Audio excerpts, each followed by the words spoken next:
Matši kohtunik Maarjõe.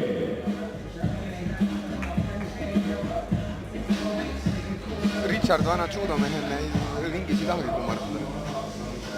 Välja harjutatud. On selgeks saanud, et iga kord, kui ta treenis kummardab, siis tuleb alt haak lihtsalt. Võetakse pealt. Võetakse pealt.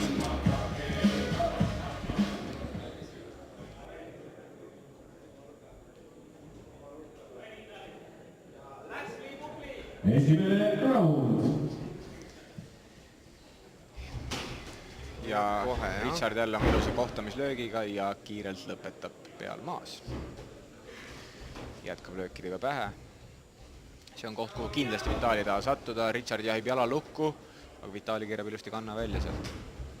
Richard tundub, et mängib praegu üsna niimoodi lahtiselt enesekindlalt, et ta teab, et tal on edu selles matšis treenituse koha pealt. Tahab natuke efektiivsemalt võibolla. Liigub ilusti jalgadest mööda, sai seda teha maas IMAF-i reeglite järgi. Alt jalaga seisvat meest pähe lüüa ei tohi. Läheb küll kergelt lohakalt seda kätt püüdma, aga Vitalil väga ei ole nagu vasturohtu ja tuleb kiire esimese raundi alistus.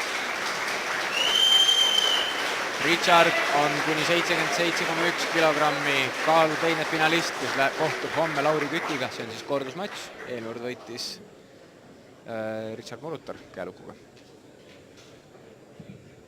Lugupeetud daamid ja härrad, meie tänase viimase matši on võitnud punane nurk Richard Morutar käelukuga. Aplaus Richardile, ainus mees, kes täna teinud 2 matši.